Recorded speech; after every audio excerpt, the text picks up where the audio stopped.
All right, this is a quick fall or spring 2026 explanation of the big Unidex project and things that can tickle me, right? So the goal here, I'm not gonna make you write this much, first of all, anymore. You don't have to write that much to get 100. I'll show you a sample in a second. You can think more of, for that similarity box, look at the size of it. 4 or 5 really good ones, 6 to 7 really good ones here, 10-ish really good causes and effects. All right, let's talk about the picture for a second. The goal is, imagine, this is why we do the project. You're on period 1, you see like deli sultanate, and it's a living, breathing reminder that you physically touch of like our class changing before your eyes. I flipped to period 2. What is going to be in India, that big period 2? Mughals. And you're going to physically see that. I flipped to period 3. What do I want to see in period 3? Who's dominating India? The British. It's going to be red, and there's going to be smokestacks in it and stuff. Railroad tracks more so. And then I flipped to period 4. What's going to be in India? India and Pakistan. And we see the modernness. You see that? Maybe a little Gandhi picture. And so imagine that in each region and how beautiful that is. And you do not have to be a great artist. Let's talk about Indian Ocean as we flip through the pages. I mean, look at this. My 2-year-old is close to being able to draw this boat right here. It looks intimidating when you zoom out, but when you zoom in, it's not intimidating.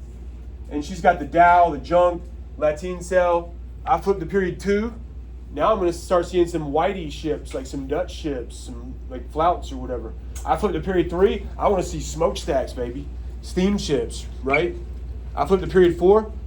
In Indian Ocean, it's living, breathing document right in front of our face. I'm going to see like a container ship, which anybody can draw. Flat line with like multicolored rectangles stacked on top of it. Easy, easy. See how beautiful this activity is to review? And the words, all right, use bullets, please. I think it's like sociopathic when you don't use bullets. But you don't have to fill it up like this necessarily. You don't have to. I would appreciate it when the psychos do, because filling it up, I think, gives you the best chance to get your best exam score. But like this is like a new 100 right here, 100. I do want you to start off writing small, and I would rather you write small and then finish like this, because that at least gives you the opportunity, open-ended, for your own study purposes to add more things as you go. But if you're done and it's time to turn it in, boom, okay, let's do that. So let's help each other do some of these in a second. Last thing I want to say for the video is the way I do the score as well. It's due May 5th. That's 2 days before the AP exam. I don't want you to do it the night before the exam. The night before the exam, May 7th, I want you to just sleep. There's no amount of cram work that's worth it. Nothing. Much healthier and better to just sleep and let your brain just organize things. That is so much better for you. So it's May 5th. After that, this is worthless to us. So the way I usually do it is I make the unofficial or technically official due date 10 days before that. And that way, I'm not going to ask you to see it 10 days before that. I'm not even going to ask you to turn it in 10 days before that. But what that allows me to do is legally I can count off 50 points if you turn it in 1 day late, May 6th. Because I'll be like, it was actually due April 20 or whatever. Does that make sense to you? But it's not really due. You don't have to be done with it. You can work hard on it that whole week. And then I'm not going to have you truly submit it till May 5th. But I need to put that pressure on you. I don't want you staying up late May 6th doing it. Like, no, it's too late at that point. You've got to turn in May 5th or it's minus 50 no matter what you do. Does everybody understand that? All right? Now, if you want to get, like some of y'all are probably like, this is too much for me. I'm scared. And you cannot eat a 0 on this. There's a few people each time that like eat a 0 in a rehearse doc. You cannot. If you eat a 0 on this, think about what that would do to your grade. It's like a perform. Almost half of your grade for quarter 4. So I'll cut a deal with you. Please. This is not that hard.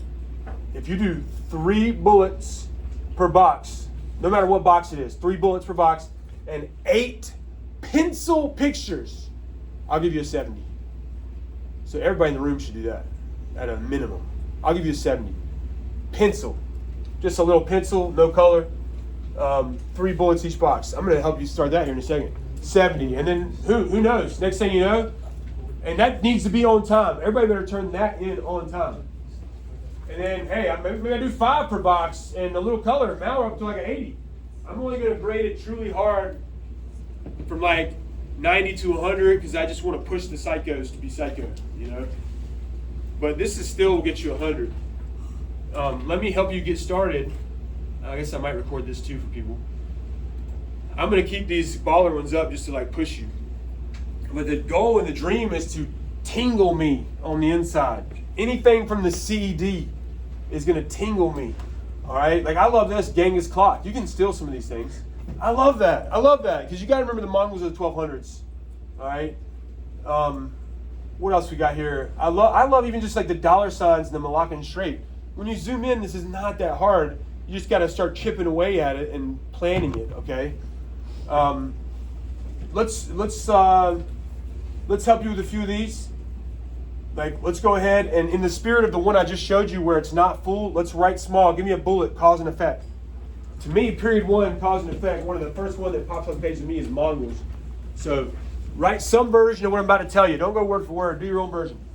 But somehow capture the cause and effect where the Mongol conquests, you know, the effect of that is they unify Asia, expand the Silk Road, massive diffusion of culture, gunpowder, disease. Somehow capture that in a cause and effect bullet right now. Mongol conquests lead to unifying Asia, more Silk Road, major diffusion. Parentheses always tickle me. Any chance you can add a parentheses. Like maybe if you wrote diffusion there, in parentheses you put like disease, you know, slash gunpowder, G powder, and you can abbreviate. I love abbreviations. I'm glad the video heard that. I love abbreviations. This is more about you being smart, not overly working, just writing out words for the heck of it. So let me help you do a few more boxes. We'll go ahead and fill some of these in for you. Let's do a similarity. I'll make another video where I help you with the picture more and explain the timeline. Before I give you more bullets, I just want to point out, you don't have to put every state on all these, but I do like the big boys. And I do like sometimes you gotta be creative. Like China has multiple in this period, so look how she was creative. She got all 3 of them worked on there, and I love how she put the years. I love that. All right. Anyway, let me give you some more bullets. Let's start to feel how easy it can be to fill this thing up. Let's go similarity box. Please abbreviate. I would put Japan / W.Euro. What do I want to see in parentheses there? What's going to tickle me to see in parentheses? How are they similar in this time period? Japan and Western Europe. Feudal! Let's see it, baby. There's a little bullet for you. That's a gold star one right there. Japan and Western Europe, both kind of feudal and decentralized. Even better if you can cram in a decench period. Please abbreviate. Please abbreviate. Let's do some more. How about changes? Big change from the CED that pops out to me is Muslim world leadership goes from, do you remember the ethnic group? Arab to Turkic. Let's go. Muslim world leadership. That's a great change. Arab to Turkic.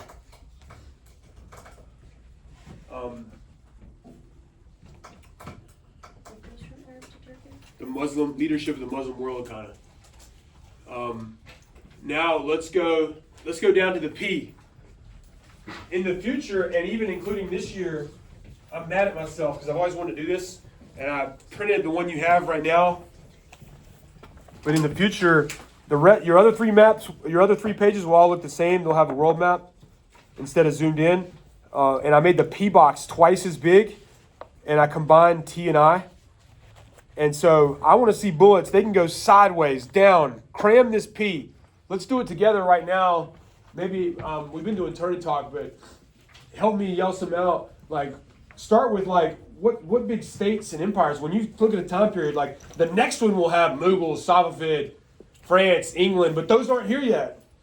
Like Ottoman or whatever. Which ones you got on period 1? What you got? Song. Put that. Please abbreviate. Write Song, DYN, period. You don't have to do parentheses, but boy, does it tickle me any chance you get. Look what she put beside her song. She wrote ethnic Chinese. Oh, you don't have to do that, but maybe do it right now just to prove to yourself, like, hey, parentheses with a little more juice always tickle me. They're not always required, but boy, do they always tickle me. All right, Song, that's a good one. Let's get back to what we said about Arab to Turkic. What's the big Arab one that starts with an A? Abbasids. Now, much harder, less famous, but do you remember we did do a Turkic one from period 1? Starts with an S. Seljuk Turks. Go ahead and put that. Seljuk. Mamluks are another Turkic one. The Delhi Sultanate's actually a Turkic one, so go ahead and put that. Just blow that P up with states, man. You see how, just like the picture, when you flip these and you look down in those boxes, it's going to be such a beautiful thing to see this stuff in the P and then flip to the next page and be like Ottoman, Safavid, Mughal, British, or English, French, Spain, Portugal. Those aren't on this one yet. Let's keep going. P. What about Big Mansa Musa? Where's he from? Remember? Mali. Go ahead and put it. Mali. You know, don't have to have a parentheses, but boy, if you do, maybe if you put W. African Islam or something in parentheses beside of Mali, oh, I would love it. Let's get one from Southeast Asia. We got that goose milk of Malacca. Do you remember one that has the word Malacca in it? So well, we would put that in the I maybe. Sultanate of Malacca, yeah. Cheap. Sultanate of Malacca, go ahead and put that. And then while she brought up Malaccan Strait, man, go ahead and put that in the I. Interaction with the environment, Malaccan Strait. What could we put in parentheses that would tickle me? How about China to end $, you know what I'm saying? China to India fast or something. Man, while we're talking about China and interaction with the environment, how about Grand Canal? I love this girl's map, but the one thing that's super inaccurate is the Grand Canal. She has east and west, and it runs north and south. That was kind of the point. But it's okay. I still gave her 100. I didn't take that much Adderall. All right. Let's help each other some more, man. What about this area with, I don't know if you can see it from your seat, but P, what you got? What's she drawing right here? Swahili city-states. Go for it.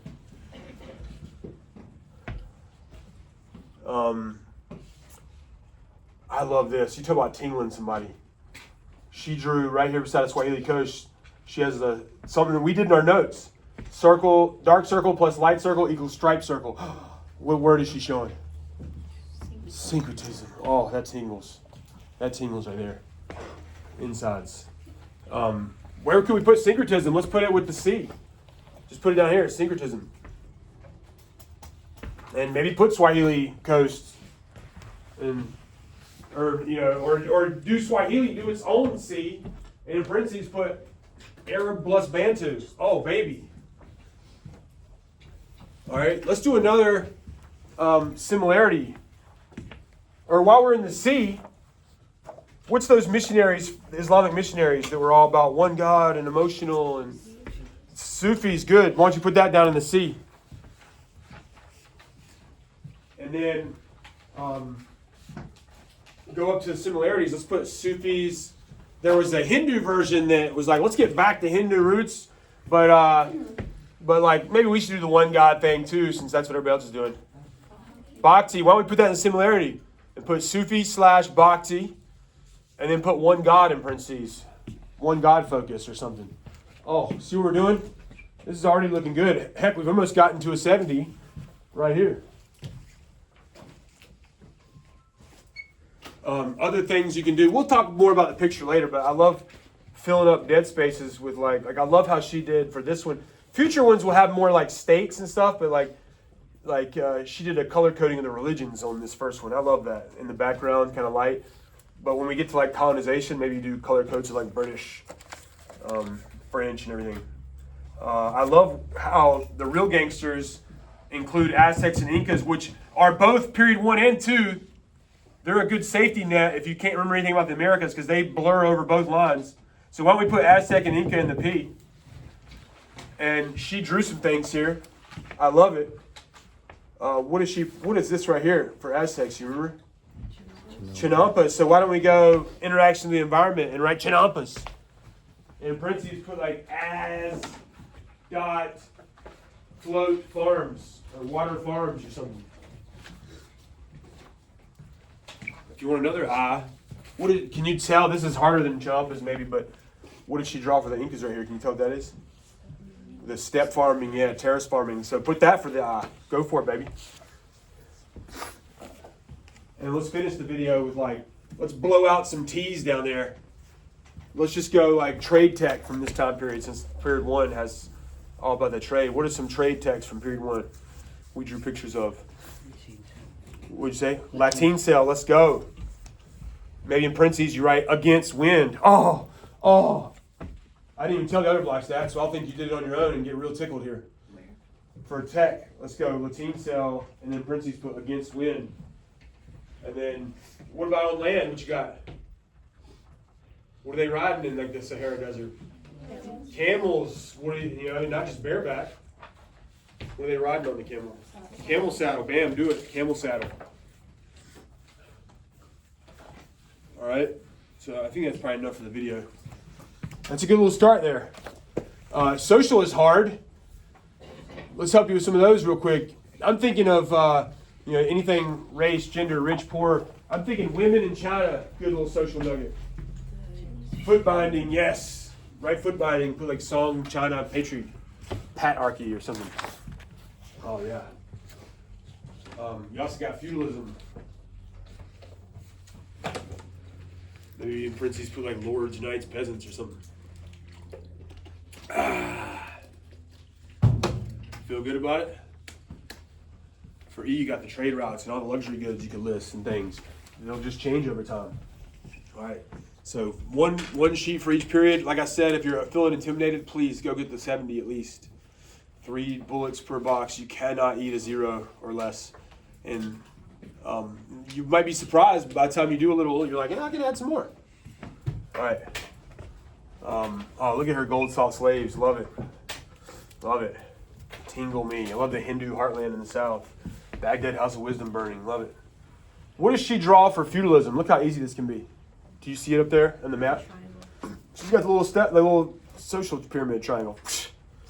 What is this a social stratification in India that's famous? You can go ahead and throw in the S here too. Caste system. Let's go. Let's do it. All right.